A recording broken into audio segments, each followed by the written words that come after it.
I never thought I would be sharing this story, but here we are.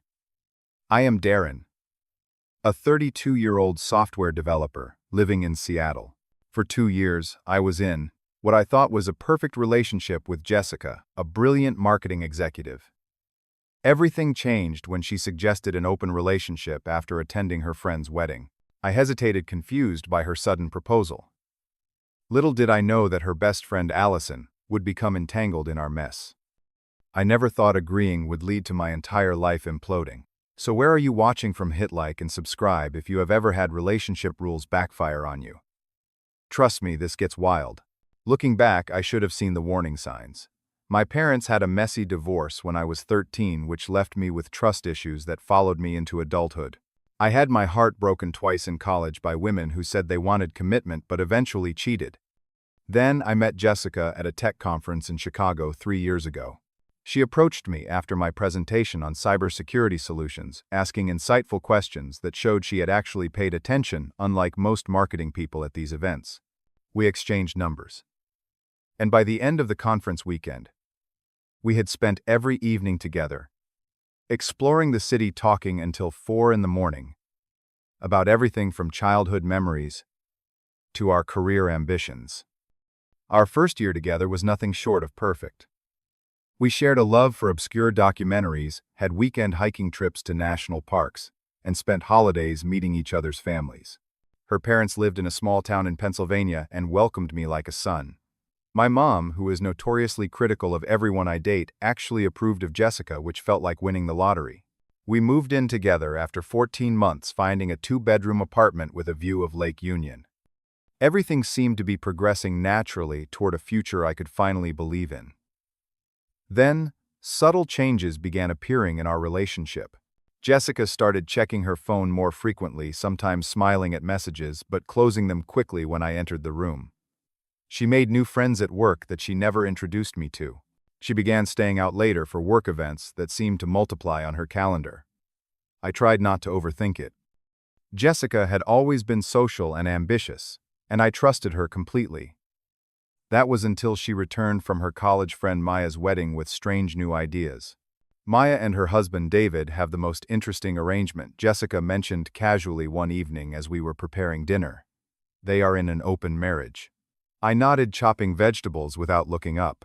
That is becoming more common, I guess. They both seem so happy and connected, she continued. Maya said it actually brought them closer together. They have complete honesty and still prioritize each other. Over the next few weeks, Jessica brought up Maya's marriage repeatedly, along with articles she had been reading about ethical non-monogamy and relationship anarchy. I listened politely but never imagined she was leading toward something specific, until that night at Canlis, our favorite special occasion restaurant overlooking the city. Jessica seemed unusually nervous, checking her hair and her phone camera and reapplying her lipstick twice before ordering an expensive bottle of wine that was definitely outside our normal budget. "Darren, I want to talk about us," she said after the waiter left. "I have been doing a lot of thinking about what would make our relationship even stronger." My heart sank. In my experience, these conversations never ended well. "I want us to consider opening our relationship," she said, reaching for my hand. "I love you deeply, and I want us to be together for the long term.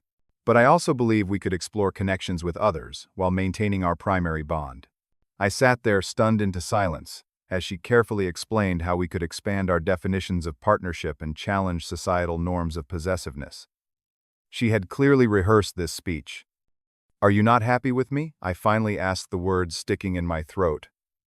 "That is not it at all," Jessica squeezed my hand. "I am incredibly happy with you. This is not about lack, it is about abundance, about recognizing that no single person can fulfill every need and desire." My thoughts raced as the seafood appetizer arrived untouched between us. Laced? Hisadewan.com.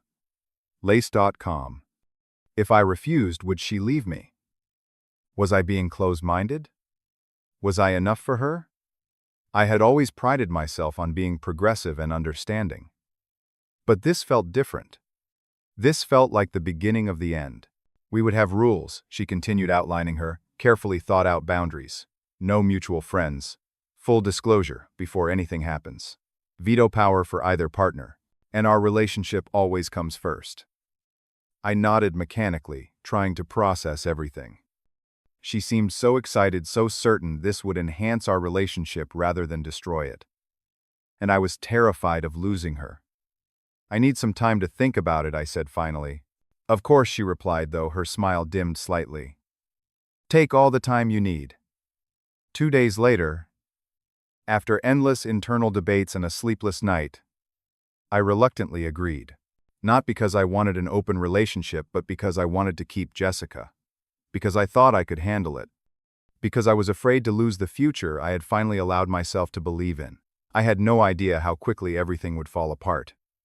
The first few weeks after our agreement were awkward, to say the least. Jessica enthusiastically created dating profiles on apps. I had never heard of carefully selecting photos and crafting witty bios.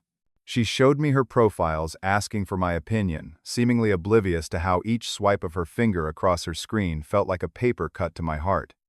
Are you not going to make profiles too? She asked one evening, glancing up from her phone. There are plenty of women who would be interested in a handsome, intelligent guy like you. The truth was, I had zero interest in dating other women. I had agreed to this arrangement for her, not for me. But I nodded and half-heartedly created a profile on one app, barely completing the basic information. Jessica's first date was with a graphic designer named Tyler. She showed me his profile picture, a tall, bearded man with tattoo sleeves and fashionable glasses who looked nothing like me. She spent hours getting ready, trying on different outfits and asking my opinion as if I had suddenly transformed into her gay best friend rather than her boyfriend. Do not wait up, she said, kissing me quickly before heading out. I will text you if plans change. I spent that night alone in our apartment, alternating between mindlessly watching old episodes of Breaking Bad and checking my phone obsessively. My imagination tortured me with images of Jessica laughing at this stranger's jokes, touching his arm, kissing him. I drank too much bourbon and fell asleep on the couch. She returned home after 1 a.m, quietly slipping into the apartment. When I asked her how it went the next day, she gave a vague "the DS." It was nice before changing the subject. She seemed distant but cheerful, humming to herself as she made coffee. A pattern quickly established itself. Jessica went on dates at least once a week, sometimes twice. Each time she came home, later shared less information and seemed increasingly absorbed in her phone. Meanwhile, I pretended to be fine with the arrangement, occasionally swiping on dating apps without any real intention of meeting anyone. My self-esteem plummeted as weeks passed. I found myself working longer hours, hitting the gym with punishing intensity, and questioning every aspect of my personality and appearance. If I was enough for Jessica, why did she need these other men? What were they giving her that I could not? Jessica's friends had mixed reactions to our new arrangement. Some were supportive, particularly those in her new social circle who seemed to share similar values. Others were visibly uncomfortable when the topic arose at gatherings, exchanging glances or abruptly changing the subject. The most surprising reaction came from Allison, Jessica's best friend since college. Allison worked as an art curator at a downtown gallery and had always been politely friendly toward me, but never particularly warm. Now she seemed to view me with newfound sympathy, often seeking me out at group events while Jessica was busy elsewhere. How are you really doing with all this? She asked me one night at a party, nodding toward Jessica, who was animatedly chatting with a man I had never seen before. Great, I lied. It is working well for us. Allison gave me a look that said she did not believe me for a second. You know it is okay to have boundaries, Darren. You do not have to agree to everything just to keep someone. Her words hit uncomfortably close to home, and I changed the subject, asking about her recent gallery opening. But something shifted between us that night. Allison began checking in on me when Jessica was out on her dates, texting to see if I wanted company or bringing over takeout from my favorite Thai place. We would watch classic films neither Jessica nor any of our other friends appreciated, discussing camera angles and story structure until late into the night.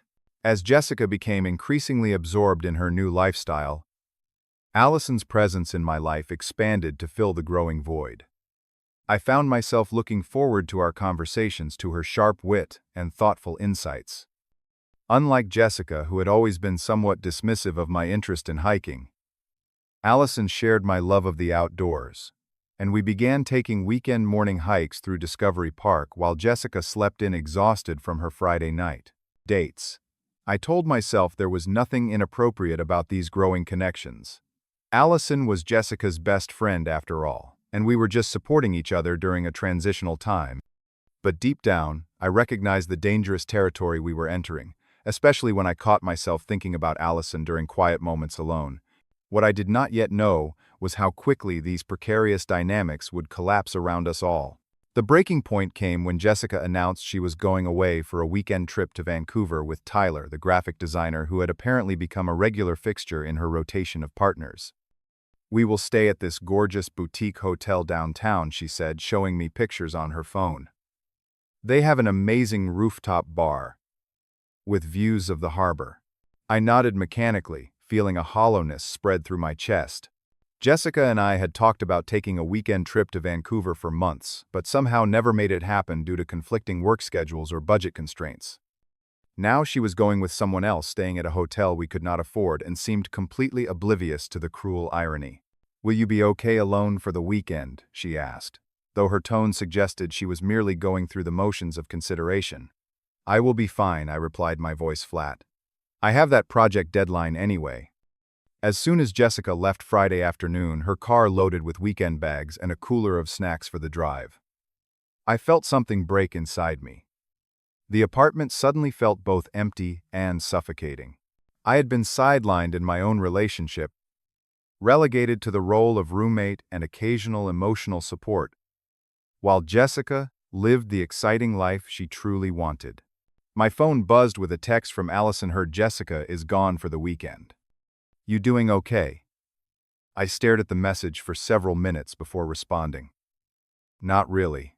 20 minutes later, Allison was at my door with a paper bag containing burgers from my favorite local spot and a bottle of Woodford Reserve bourbon. Her dark hair was pulled into a messy bun, and she wore jeans and a simple gray sweater that somehow looked more elegant on her than it had any right to. "Thought you might need dinner and a drink," she said, stepping inside. "Or 5. We ate at the kitchen counter, Allison carefully avoiding any mention of Jessica until we were halfway through our second drinks. "Can I ask you something personal?" she said, finally swirling the bourbon in her glass. "Why did you agree to the open relationship? Anyone with eyes can see you are miserable." The question caught me off guard. No one had directly challenged my decision before, not even my closest friends who had tactfully avoided the subject altogether. I thought I would lose her if I said no. I admitted the alcohol, loosening my usual restraint. And maybe part of me thought I should be evolved enough to handle it. That my discomfort was just outdated possessiveness. Allison shook her head. "That is such bullshit, Darren. There is nothing evolved about ignoring your own boundaries to please someone else. You are her best friend," I countered. "I thought you would be on her side." "I love Jessica," Allison said carefully. "But I have known her long enough to recognize certain patterns. She has always been someone who uses freedom and progressive ideals to justify getting what she wants, regardless of who gets hurt." My defenses rose automatically. "That is not fair. She has been honest about what she wants. Has she told you about the others besides Tyler?" The question hit me like a physical blow. "What others?" Allison looked momentarily stricken, as if she had said more than she intended. "I thought you said there was full disclosure in your arrangement." "There is supposed to be." My hand tightened around my glass. "Allison, what do you know?" She sighed heavily. "There have been at least 3 others that I know of. She asked me not to tell you because she said you were still adjusting to the arrangement, and she did not want to overwhelm you." Allison made air quotes around adjusting, her expression darkening. "She is breaking your rules, Darren. And honestly, I am tired of watching her manipulate you. The revelation should have surprised me, but somehow it did not."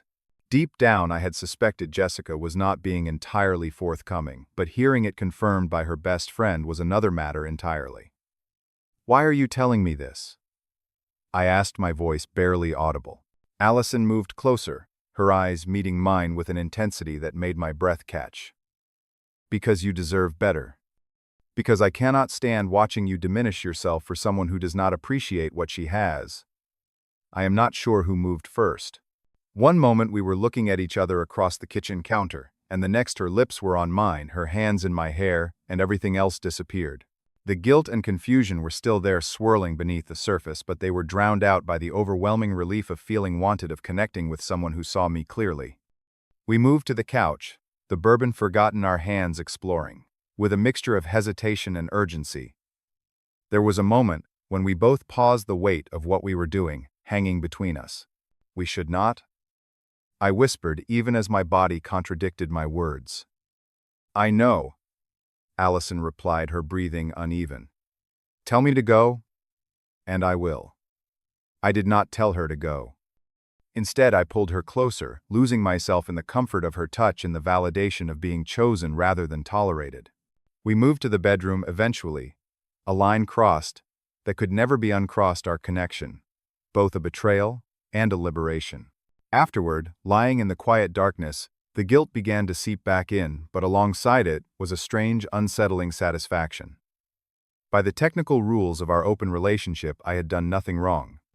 Jessica had never specifically named Allison as off-limits, never included best friends in her list of prohibited connections. What happens now? Allison asked softly, her head resting on my chest. I do not know, I admitted. In truth, I had no idea what the morning would bring, how this night would reshape the already fragile structure of my relationship with Jessica, of Allison's friendship with her.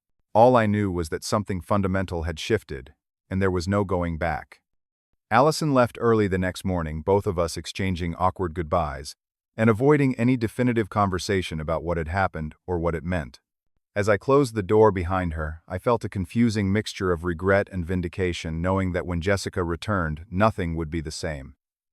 Sunday evening came faster than I expected. I had spent the day cleaning the apartment, doing laundry, and trying to prepare myself mentally for the inevitable confrontation. But when Jessica walked through the door, she was uncharacteristically affectionate, dropping her bags to throw her arms around me. I missed you, she said, kissing me with more enthusiasm than she had shown in weeks. The trip was fun, but I kept thinking about you. Her unexpected warmth threw me off balance. I had been bracing for distance, for more evidence that our relationship was merely a convenient home base for her adventures. Instead, she seemed genuinely happy to see me chattering about the Vancouver waterfront and asking about my weekend. Nothing special, I lied.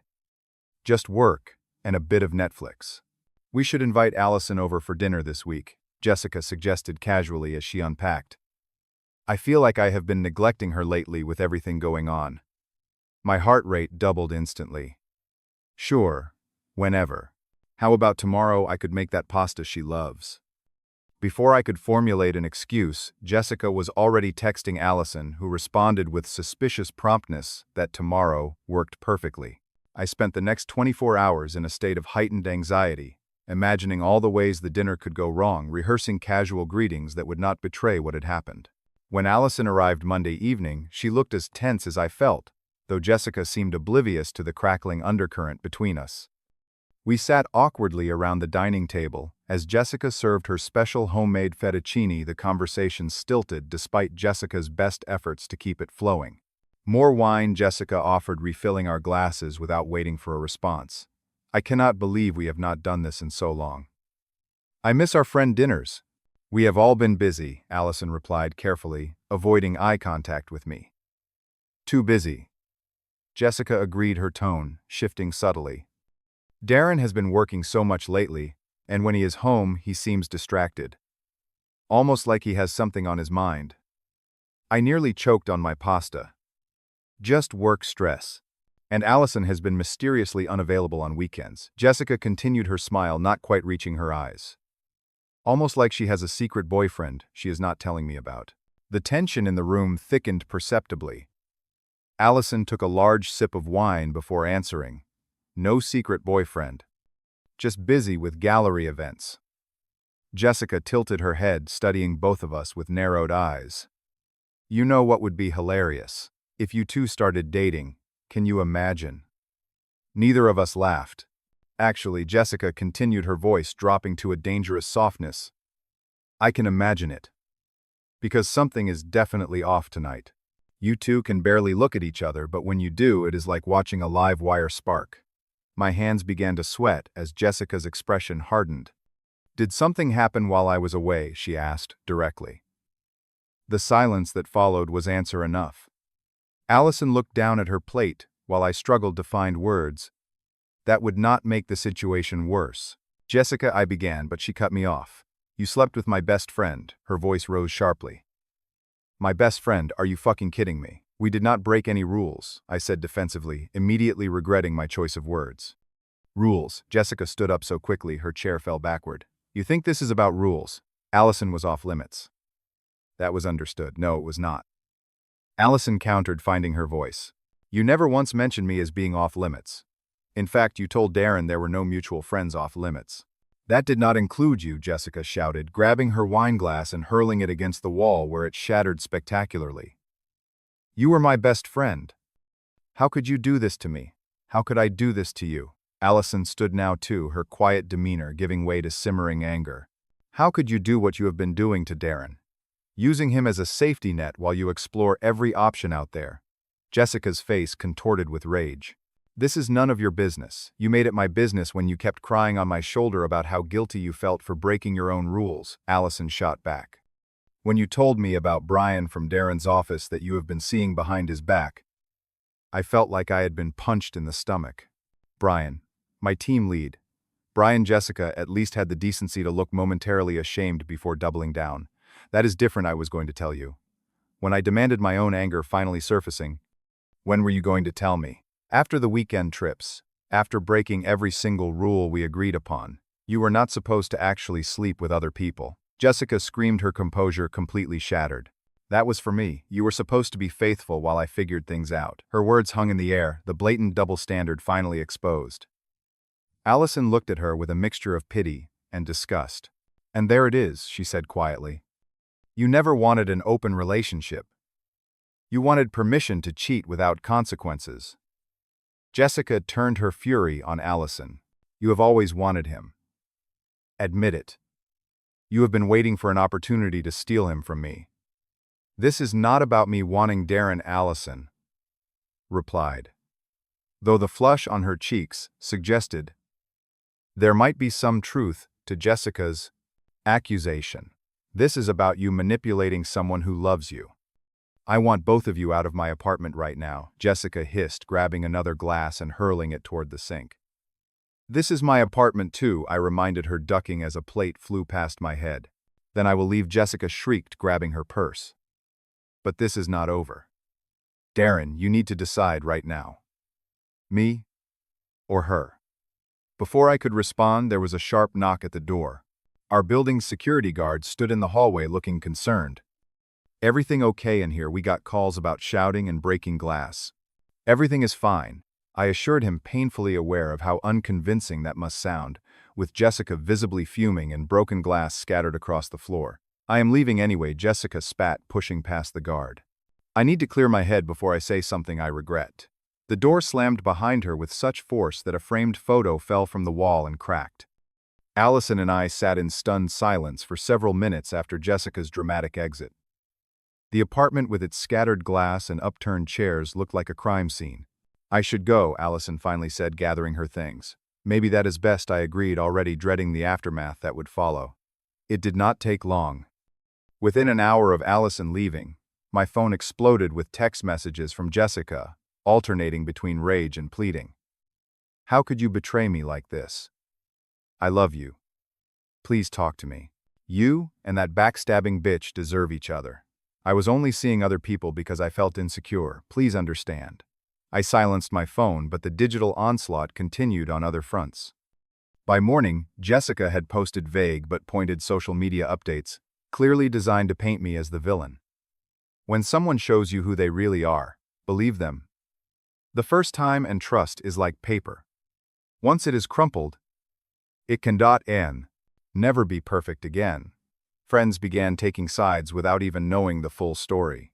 My coworkers grew awkward around me, making me realize that Jessica must have been seeing Brian right under my nose, perhaps even at company events.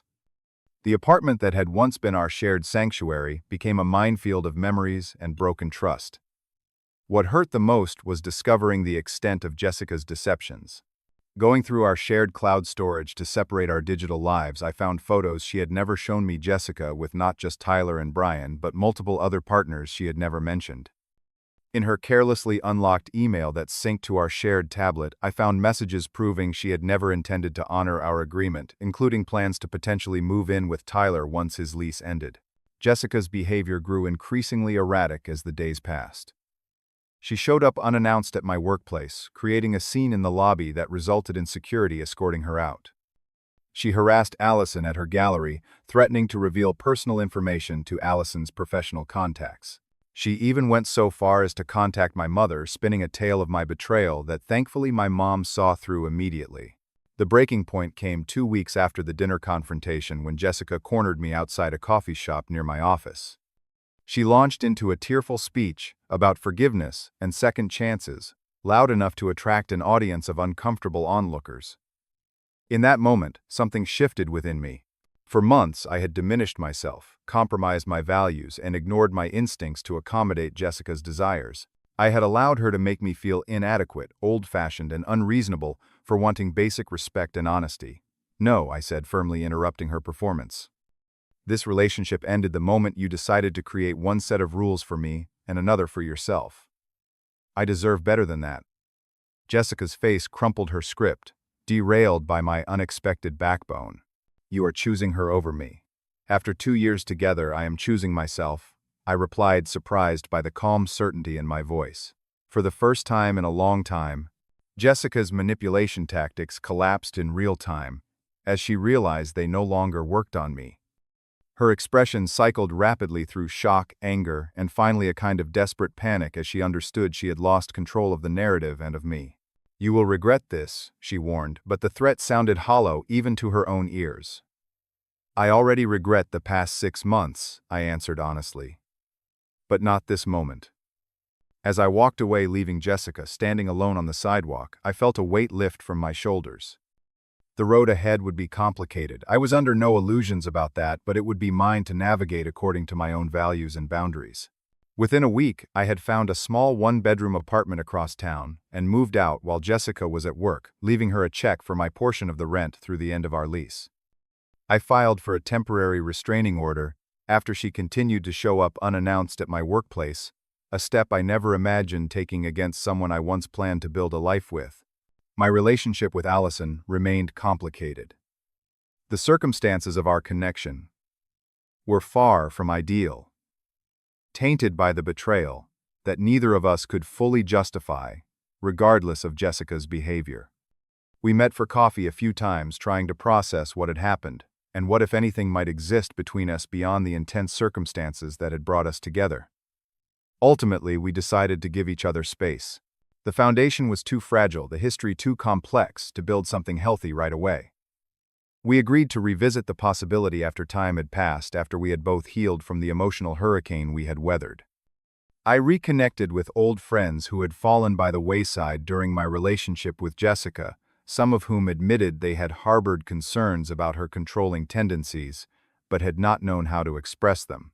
I started therapy to address my people-pleasing habits and boundary issues, unpacking the childhood experiences that had made me vulnerable to manipulation in adult relationships. For the first time in years, I found peace in solitude, rediscovering parts of myself that had been suppressed or neglected.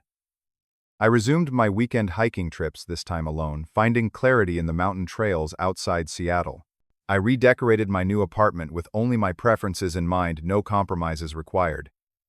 I declined social invitations when I needed rest without guilt or justification. 6 months after the implosion of my relationship with Jessica, I heard through mutual friends that she had moved to Portland with a new boyfriend, seemingly repeating the same pattern with a new cast of characters. I wished her well mentally, but maintained my distance, recognizing that some people can only learn their lessons through repeated mistakes, if at all. As for me, the painful experience taught me invaluable lessons I carry into every relationship since.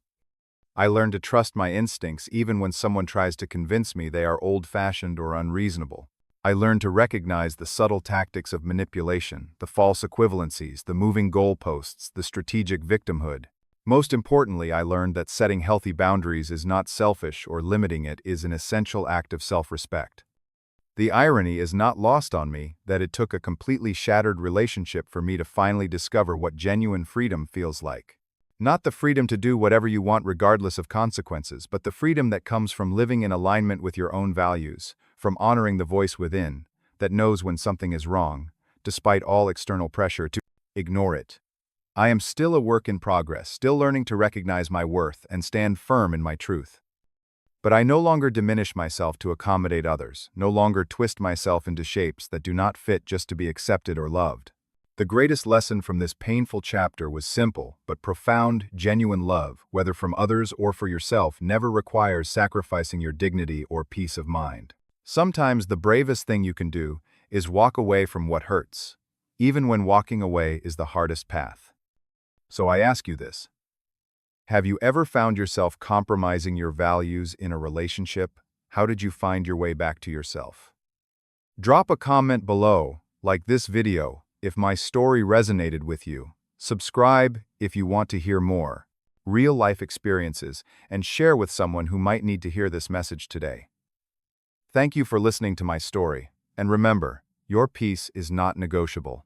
Your boundaries matter, and you are worthy of honest reciprocal love.